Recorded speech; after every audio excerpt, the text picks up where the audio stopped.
আসসালামু আলাইকুম প্রিয় সরকারি চাকরি প্রার্থী ভাই বোনেরা। আজকে একটা নতুন সরকারি চাকরির আপডেট নিয়ে আসলাম। আর আজকেটি হচ্ছে আপনার যে কাস্টমস হাউস ঢাকা এর একটি কিন্তু সরকারি চাকরির সার্কুলার খুব শীঘ্রই আসছে। কবে আসবে, কয়টি পদ থাকবে, কোন কোন পদ থাকবে, এই বিষয়ে একটু বিস্তারিত জানবো আমরা, ঠিক আছে? তো কাস্টমস হাউস ঢাকা 11 থেকে 20তম গ্রেডের সরাসরি নিয়োগের ভিত্তিতে শূন্যপদ পূরণের ছাড়পত্র প্রদান, অর্থাৎ খুব শীঘ্রই কিন্তু সার্কুলারটা আসছে। ভিডিও শুরু করার আগে একটা কথা, আপনি যদি আমার চ্যানেলে নতুন হয়ে থাকেন তাহলে অবশ্যই চ্যানেলটা সাবস্ক্রাইব করে সঙ্গে থাকবেন, কারণ এই ধরনের সরকারি চাকরি সার্কুলার আপডেট সাজেশন বিগত সালের প্রশ্ন সমাধান কিন্তু আমি করে থাকি, তাই অবশ্যই সাবস্ক্রাইব করে সঙ্গে থাকবেন।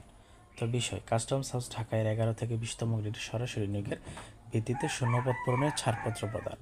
সূত্র, কাস্টমস হাউস ঢাকায়ের পত্র নং 25 নং। আচ্ছা, উপযুক্ত বিষয়ে সূত্রের পরিপ্রেক্ষিতে কাস্টমস হাউস ঢাকার সরাসরি নিয়োগপত্র ও নিয়োগযোগ্য শূন্যপদে জনবল নিয়োগের ক্লিকসেটের নিমিত্ত নিম্নবর্ণিত ছকের কলাম 3-এ বর্ণিত 9টি পদ সংরক্ষণ পূর্ব কলাম 4-এ বর্ণিত 92টি শূন্যপদে নিম্নোক্ত শর্তে ছাড়পত্র নির্দেশক্রমে প্রদান করা হলো, অর্থাৎ প্রায় 92টি পদে কিন্তু আপনার সার্কুলার আসবে, ঠিক আছে?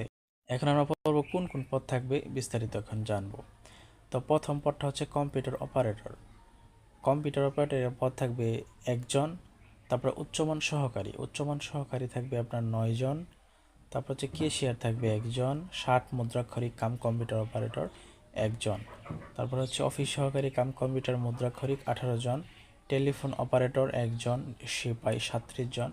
সিপাইটা খুবই ভালো লেগেছে পদটা আমার, 37 জন নেবে, অনেকজন নেবে, এটাতে আপনারা আবেদন করার চেষ্টা করবেন। ডেসপাচ রাইডার একজন। অফিস সহায়ক 23 জনকে নেবে, ঠিক আছে? তো এই ছিল মোট 92 জন। তো যেহেতু ছাড়পত্র প্রদান হয়েছে, তো খুব দ্রুত ইনশাল্লাহ যে আপনার এই সার্কুলারটা আসবে, আপনারা একটু প্রস্তুতি নিতে থাকুন, প্রস্তুতি আসল।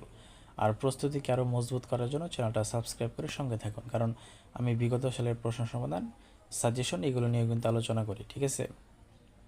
তো আপনাদের একটা লাইক, কমেন্ট, সাবস্ক্রাইব আমাকে কিন্তু ভিডিও তৈরি করতে আরও উৎসাহিত করে, তাই অবশ্যই একটা লাইক, কমেন্ট, সাবস্ক্রাইব করে যাবেন। এতে করে আমি আরও ভিডিও তৈরি করবো, সামনে আনবো, ঠিক আছে? তো ভুল ত্রুটি মার্জনীয়, আজকের ভিডিও পর্যন্তই। ধন্যবাদ সকলকে।